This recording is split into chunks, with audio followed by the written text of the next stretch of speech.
अब मौका मिला है उनके जवाबात लेने का। जवाब तो मुझे चाहिए, हर जुल्म का हिसाब चाहिए। मत लो हिसाब, जालिम की जर जो सारा होती है वो ज़ारा और आदिल के लिए परेशान होती है, क्योंकि ज़ारा आदिल के साथ बाहर घूमने गई होती है। इधर वो बार बार फ़ोन कर रही होती है सरमत को, तभी नूरा आ जाती है। नूरा को वो बोलती है कि जाओ मामू के लिए 1 कप चाय बना दो। तो वो नूरा बोलती है कि आप में और ज़ारा बीबी में कोई फ़र्क नहीं है, पता नहीं चल पाता कौन है आप। इधर जो सारा होती है वो बार बार सरमत को फ़ोन करती है, तो सरमत फ़ोन अटेंड करता है और फिर पूछता है कि क्या वो इतना फ़ोन क्यों कर रही है। तो वो बोलती है कि तुम ज़ारा को समझाओ इस तरह से आदिल के साथ बाहर ना जाया करे, वह अब्बू को पसंद नहीं आएगा। और फिर सरमत भी इधर परेशान हो जाता है, क्योंकि ज़ारा और आदिल घूमने गए होते हैं। तो जो ज़ारा होती है वो आदिल को जहाँ पे वो सरमत के साथ घूमने जाती है वहाँ पे ले जाती है, और यहीं पे उसको जो उसका दुश्मन होता है वो मिल जाता है, ज़ारा का दुश्मन। तो आदिल पूछता है कौन है ये, तो ज़ारा बोलती है आदिल को कि नहीं, मुझे और सारा को मिलाने वाली यही है, इसी की वजह से हम दोनों मिले। इधर वह जहाँ पे सरमत और ज़ारा जाते थे वहीं पे आदिल को ले जाती है। ये बात जो सरमत को बिल्कुल भी पसंद नहीं आती, और यहीं पे वो उसको अपना गन दिखाती है। आदिल और उसको पसंद करने लग जाता है ज़ारा को, और थोड़ा बहुत रोमांटिक बात भी करने लग जाता है। इधर सरमत पीछे से उसे फ़ोन करता है कि तुम हम लोगों की जगह पे आदिल को क्यों लेके गई हो। और वो फिर फ़ोन अटेंड करके जो ज़ारा होती है बोलते हैं कि तुम इस जगह को अपने दहेज में ले जाओ। और सरमत को बहुत बुरा लगता है, वो थोड़ा अपसेट हो जाता है, और वो ज़ारा और आदिल गाड़ी में घर चले जाते हैं, और सरमत देखता रह जाता है। उसको बहुत ज़्यादा बुरा लगता है, वो बहुत देर वहीं पे बैठ के सोचता रहता है।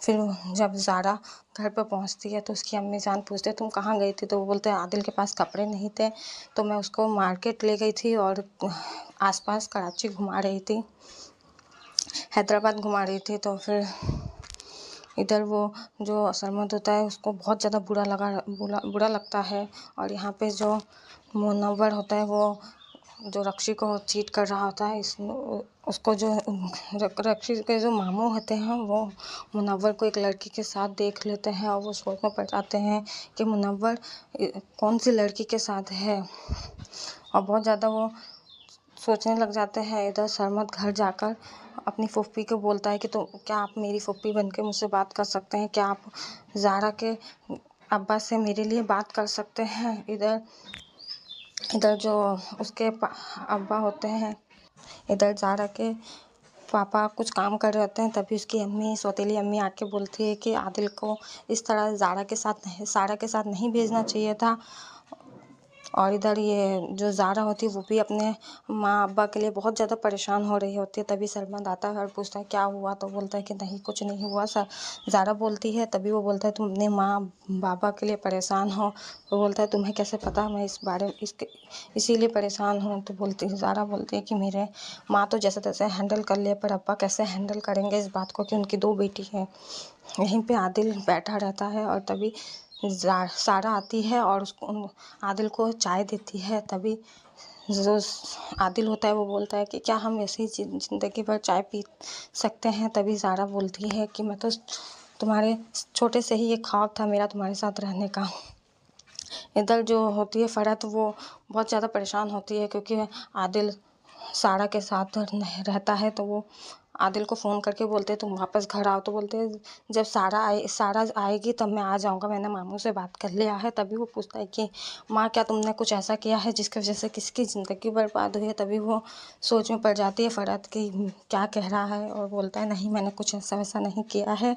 इधर रक्सी अपने पर्स में देखती है कि उसके पर्स में पैसे गायब है, और वो मुनव्वर को बोलती है क्या तुमने मेरे पर्स से पैसे लिया है। मुनव्वर बोलता है नहीं, हाँ मैंने लिया है, इतना ऐसे ही चलता है, बिजली का बिल पेंडिंग था तो वही देने के लिए मैंने पैसे लिया। इधर जो सरमत की माँ होती है वो भी परेशान होती है कि मैं जिसको बहू बनाना चाहती थी वो तो सारा है, ज़ारा नहीं है। तो वो बोलते हैं उसके अब्बा समझाते हैं कि जो हमारे बेटे की पसंद होगी हमें उसी में खुश होना पड़ेगा। इधर सरमत नाना मियाँ से बात कर रहा होता है कि जाके वो किसी ज़ारा और आदिल के बारे में अपने नाना को बोलता है, तो बोलते हैं वो भी उसका कज़न है इसलिए वो उसको घुमा रही है, तुम इतना जेलस फील मत करो। इधर रक्सी भी परेशान हो रही होती है कि मैंने क्या मुनव्वर को बिगाड़ तो नहीं दिया है पैसे दे दे के। फिर वो सोचती है क्यों मेरे मामू सब क्यों नहीं इसको पैसे दे देते जिससे कि अपना बिजनेस करे। और इसी पे ये वीडियो ख़त्म हुआ और प्लीज़ चैनल को सब्सक्राइब कर लीजिएगा।